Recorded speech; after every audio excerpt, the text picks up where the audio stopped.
My request.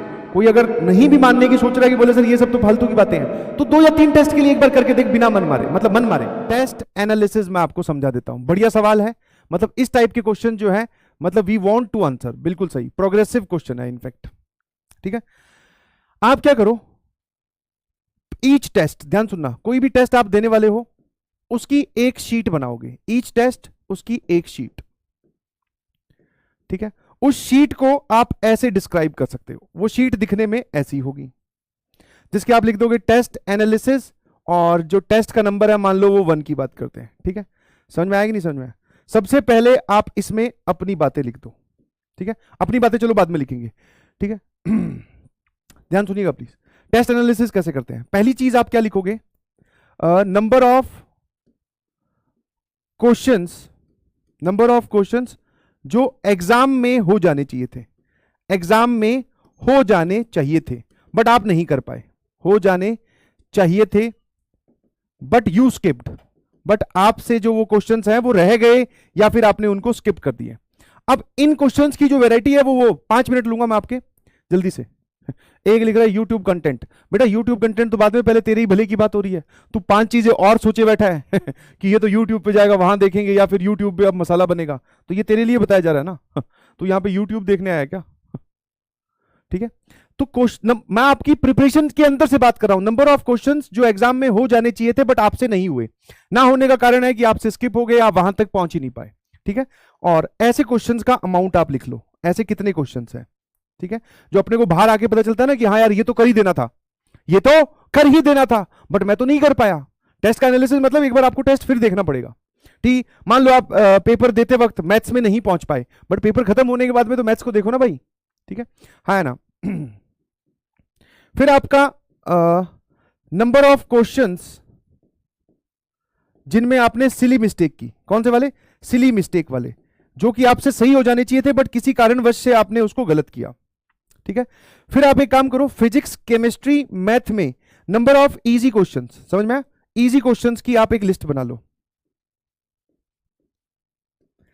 ठीक है, कि इसमें कौन सा, जैसे सवाल नंबर 3, 11, फिर 18, फिर 22, ऐसे करके ये 4 सवाल थे सर जो बहुत आसान थे। फिर वैसे ही आप केमिस्ट्री में एक लिस्ट बना लो। ठीक है, वैसे ही आप एक मैथ्स में लिस्ट बना लो। ये पेपर होने के बाद की कहानी है कि कौन से क्वेश्चन थे जो बहुत आसान थे यार। देखो हर टेस्ट में आसान सवाल आते हैं, ये आप भी जानते हैं, मैं भी जानता हूं, और आपको ये रिपीटेडली बोला गया। तो नंबर ऑफ इजी क्वेश्चंस, अब आप इनमें से देखो कि आप किस ऑर्डर में गए थे और क्या आप उनको अटेम्प्ट कर पाए कि नहीं कर पाए।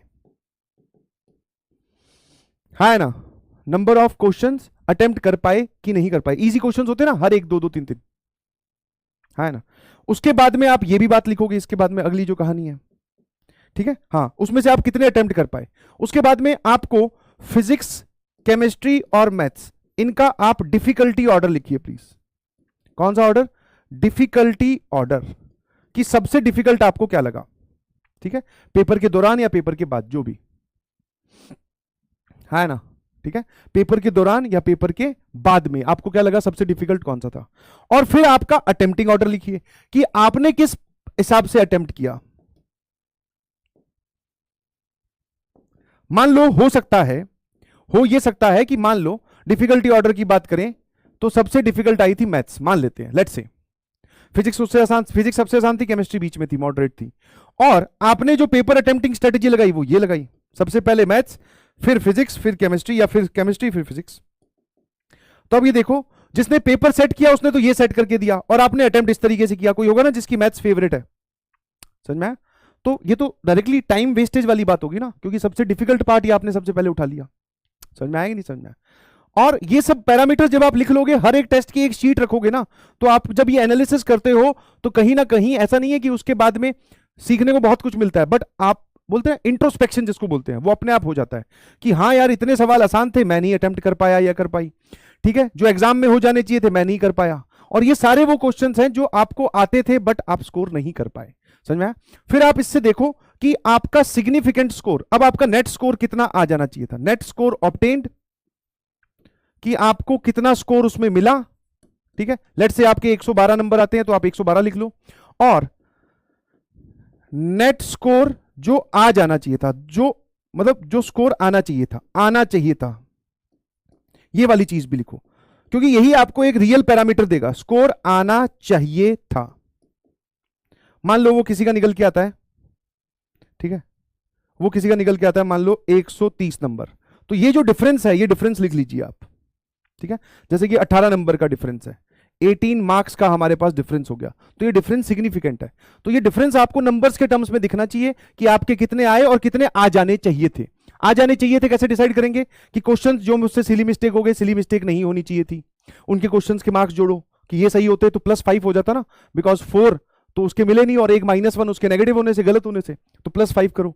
फिर सर जो क्वेश्चन आसान है मैं उनमें से अटेम्प्ट नहीं कर पाया इतने सवाल, वो भी अटेम्प्ट करता तो कितने आते, तो ऐसे लिख लीजिए।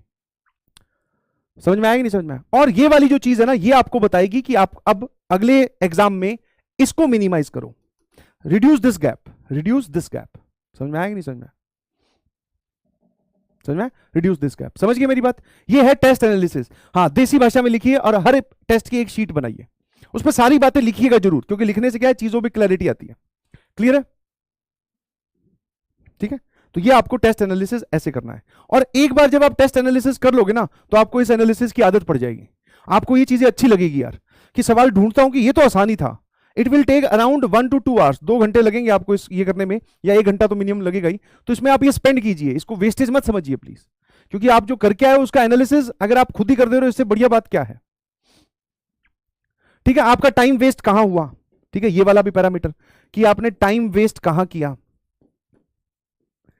टाइम वेस्ट वाला जो एरिया है वो कौन सा है और वो क्यों हुआ, कि मतलब एक सवाल पे आप उलझ गए, आपने उसको रिपीटेड अटेम्प्ट किया, आप वहां लगे ही हुए हैं, तो आपको टाइम, ठीक है। और फिर जब आप टाइम वेस्ट वाला एरिया निकाल लोगे तो आपको अगले पेपर में ये पता होगा कि टाइम सेव कहां से करना है। प्लीज ये एनालिसिस कीजिए, this is my genuine request. आप इतनी सारी बातें मानते हैं अपने टीचर्स की, मैं एक बोलूंगा कि एक बात और मानना स्टार्ट कर दीजिए। अभी टाइम है करीबन करीबन आपके पास 2 महीने हैं, आप विश्वास कीजिएगा कि yes this result, this analysis आगे आने वाले टेस्ट में भी अगर आप करते हो तो वेरी हेल्पफुल, वेरी फ्रूटफुल। कितने लोग प्रॉमिस करते हैं, कितने लोग प्रॉमिस करते हैं